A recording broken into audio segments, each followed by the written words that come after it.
Assalamualaikum warahmatullahi wabarakatuh. Baiklah, kami dari kelompok 12 akan mempresentasikan materi tentang perubahan organisasi. Sebelum itu, perkenalkan, saya Liza Fatriola sebagai moderator dan ada anggota dari kelompok 12 sebagai pemateri, yaitu Intan Syariah, Iva Putri Safira, dan M. Raihan Ratonda. Kita masuk kepada materi pertama yang akan disampaikan oleh saya sendiri. Materi pertama yaitu perspektif perubahan organisasi. Perubahan organisasi merupakan hal yang esensial untuk persaingan jangka pendek dan keberlangsungan jangka panjang yang menjadi tantangan manajerial. Menurut Kanter, 1992, mengelola perubahan menjadi tanggung jawab akhir manajerial karena perusahaan secara terus-menerus melakukan beberapa bentuk perubahan, memindah batasan organisasional, mengubah struktur organisasi untuk merevisi proses pembuatan keputusan. Berikut ini adalah pendekatan analisis diskursus untuk memahami perubahan organisasional dalam 5 perspektif menurut Grant et al. 2006. Yang pertama, perubahan organisasi sebagai realitas yang dibangun secara sosial. Yang kedua, perubahan organisasional sebagai makna yang dinegosiasikan. Yang ketiga, perubahan organisasional sebagai sebuah fenomena intertekstual. Yang keempat, perspektif multidisiplin dan perubahan organisasi. Yang kelima, ada pendekatan alternatif untuk meneliti berbagai isu dari perhubungan dengan perubahan organisasional. Kita masuk kepada model perubahan organisasi. Model perubahan organisasi ini terdiri dari 3 model. Yang pertama, model perubahan Lewin. Yang kedua, model perubahan Passmore. Yang ketiga, model perubahan Kreitner dan Kinichki. Kita masuk pada model pertama, yaitu model perubahan Lewin. Lewin di dalam buku Robbins dan Judd mengembangkan 3 tahap model perubahan yang meliputi bagaimana mengambil inisiatif perubahan, mengelola, dan menyetabilkan proses perubahan itu sendiri. Unfreezing merupakan proses awal dari tahap perubahan. Pada tahap ini terjadi pencairan perilaku dan sistem lama. Pertentangan antara faktor pendorong perubahan dan yang menentang akan terjadi pada tahap ini. Tahap pencairan berjalan lancar jika kekuatan pendorong mendominasi. Kekuatan pendorong perubahan selanjutnya menggerakkan pada perilaku dan sistem yang diinginkan menurut Melita dan El Panso 2020. Kita masuk kepada model yang kedua, yaitu model perubahan Passmore. Proses perubahan menurut Passmore berlangsung dalam 8 tahap. Ke-8 tahap perubahan organisasi tersebut meliputi persiapan atau preparation, kekuatan dan kelemahan. Yang ketiga, tahap mendesain subunit organisasi baru. Yang keempat, mendesain proyek. Yang kelima, tahap mendesain sistem kerja. Yang keenam, tahap mendesain sistem pendukung. Yang ketujuh, tahap mendesain mekanisme integratif. Yang ke-8, tahap implementasi perubahan. Saya Iva Putri Syafira dengan NIM 19042141 akan membacakan materi selanjutnya, yaitu tentang model perubahan Kreitner dan Kinichi. Model perubahan yang dikemukakan oleh Kreitner dan Kinichi adalah model perubahan dengan pendekatan sistem. Dalam model perubahan ini ditawarkan kerangka kerja untuk menggambarkan kompleksitas perubahan organisasional. Selanjutnya, yang kedua, pendekatan pengelolaan perubahan organisasi dan isu perubahan kontemporer. Menurut Ivan Netchievis tahun 1999, ada beberapa alternatif pendekatan yang dapat digunakan manajer untuk mengelola rencana perubahan, yaitu yang pertama, managing and change through power, yaitu manajer mempunyai power dan dapat menggunakannya untuk mendorong karyawan untuk berubah seperti keinginan manajer. Yang kedua, managing change, yaitu perubahan yang didasarkan pada alasan-alasan tertentu. Dan yang terakhir, managing change through reeducation, yaitu implikasinya untuk memperbaiki fungsi-fungsi organisasional manajer yang mengimplementasikan program.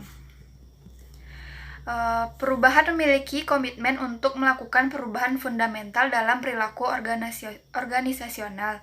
Hal itu dapat dilakukan dengan prinsip pembelajaran, dengan tidak mempelajari perilaku lama dan mempelajari perilaku yang baru.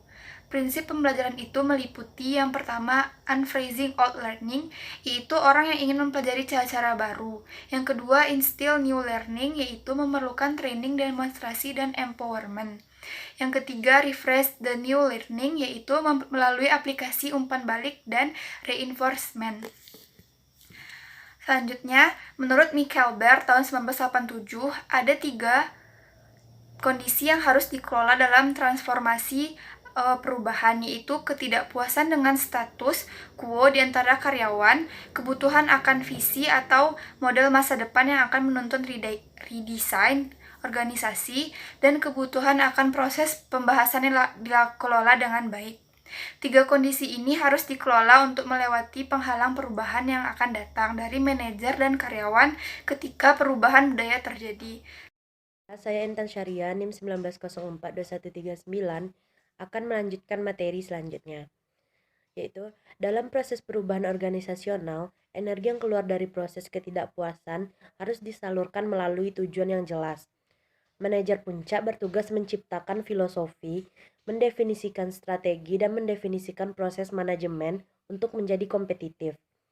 Perubahan yang akan digunakan di masa depan harus dilakukan oleh top manager disebut sebagai model manajemen baru yang meliputi 1. Organisasi berdasarkan komitmen, yang kedua struktur organisasi, yang ketiga integritas lintas fungsi, manajemen partisipatif, yang kelima teamwork. Selanjutnya ada 3 dimensi personal compact di semua organisasi, yaitu 1. Dimensi formal, yang kedua dimensi psikologis, yang keempat dimensi sosial. Selanjutnya, personal compact dapat menghambat perubahan karena tidak ada penyelarasan antara pernyataan manajer senior dengan praktik dan sikap manajer level bawah dan bawahannya. Namun personal compact dapat diperbaiki melalui 3 fase, yaitu 1. Pemimpin menarik perhatian tentang perlunya perubahan. 2. Pemimpin memulai suatu proses di mana karyawan mampu merevisi compact yang baru. Yang ketiga, pemimpin memiliki komitmen dengan aturan-aturan formal dan informal yang baru. Selanjutnya, pengertian tentang perkembangan organisasi. Terdapat beberapa tuntutan yang harus diantisipasi. 1. Pengembangan strategi untuk mengubah nilai-nilai daripada manusia dan juga struktur organisasi sehingga organisasi itu dapat beradaptasi dengan perubahan lingkungan, khususnya untuk mengadopsi tuntutan-tuntutan globalisasi. Yang kedua, melakukan penyempurnaan yang terencana dalam fungsi menyeluruh suatu organisasi untuk dapat mengantisipasi tuntutan globalisasi. Yang ketiga, perkembangan organisasi merupakan suatu proses yang meliputi rangkaian perencanaan perubahan yang sistematis yang dilakukan secara terus-menerus oleh suatu organisasi agar selalu responsif terhadap lingkungannya. Yang keempat, perkembangan organisasi merupakan suatu pendekatan situasional atau kontingensi untuk meningkatkan efektivitas organisasi agar selalu siap mengantisipasi permintaan lingkungan. Yang kelima, perkembangan organisasi lebih menekankan pada sistem sebagai sasaran perubahan. Yang keenam, perkembangan organisasi meliputi perubahan yang sengaja direncanakan atau planned change. Suatu organisasi akan mengalami sebuah perkembangan karena suatu organisasi dapat dikatakan berhasil saat organisasi tersebut berkembang ke arah yang positif, sehingga karyawan yang tergabung dalam organisasi tersebut dapat mencapai tujuannya. Baiklah, materi selanjutnya yaitu faktor pengembangan organisasi. Terdapat 2 faktor, yaitu faktor internal seperti struktur, sistem, prosedur, pelengkapan, fasilitas, proses, dan saran. Apabila titik cocok yang akan membuat organisasi melalui perbaikan. Perubahan organisasi dilakukan untuk mencocokkan dengan kebutuhan yang ada. Yang kedua, faktor eksternal seperti kompetisi yang semakin tajam antar organisasi, perkembangan ilmu teknologi, perubahan lingkungan baik fisik maupun sosial yang membuat organisasi harus merancang bagaimana cara mendapatkan sumber di luar organisasi untuk masa depan organisasi. Pengembangan organisasi yang efektif memiliki ciri-ciri sebagai berikut. Yang pertama, merupakan strategi terencana dalam mewujudkan perubahan organisasional. yang memiliki sasaran yang jelas berdasarkan diagnosa yang tepat tentang permasalahan yang dihadapi oleh organisasi. Yang kedua, merupakan kolaborasi antara berbagai pihak yang akan terkena dampak perubahan yang akan terjadi. Tiga, meningkatkan cara-cara baru yang diperlukan untuk meningkatkan kinerja seluruh organisasi dan semua satuan kerja dalam organisasi. Yang keempat, mengandung nilai humanistik di mana pengembangan potensi manusia menjadi bagian yang terpenting. Yang kelima, menggunakan pendekatan komitmen sehingga selalu memperhitungkan pentingnya interaksi dan interdependensi antara berbagai satuan kerja yang merupakan bagian integral yang utuh. Yang keenam, menggunakan pendekatan ilmiah dalam upaya meningkatkan efektivitas organisasi. Selanjutnya, kesimpulan. Perubahan organisasi adalah proses yang secara sengaja dilakukan dengan tujuan membuat kondisi organisasi menjadi lain dari sebelumnya. Kondisi di sini mempunyai arti yang luas, dari yang sangat teknikal sampai yang sangat konseptual. Contohnya, perubahan yang sangat teknikal, misalnya perubahan dalam alokasi biaya, perubahan metode akuntansi, perubahan cara pelaporan keuangan, sementara perubahan secara tahap konseptual, misalnya perubahan misi, visi, strategi, dan struktur organisasi. Menurut Ivan Šefčík pada tahun 1999, ada beberapa alternatif pendekatan yang dapat digunakan manajer untuk mengelola rencana perubahan, yaitu yang pertama, managing change through power. Manajer mempunyai power dan dapat menggunakannya untuk mendorong karyawan untuk berubah seperti keinginan manajer.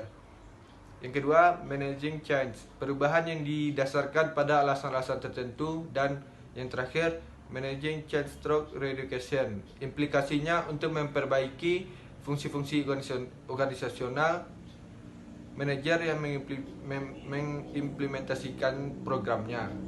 Sekian. Baiklah, hanya sampai di situ presentasi dari kelompok 12. Salah janggalnya kami mohon maaf. Saya sudahi dengan Assalamualaikum warahmatullahi wabarakatuh.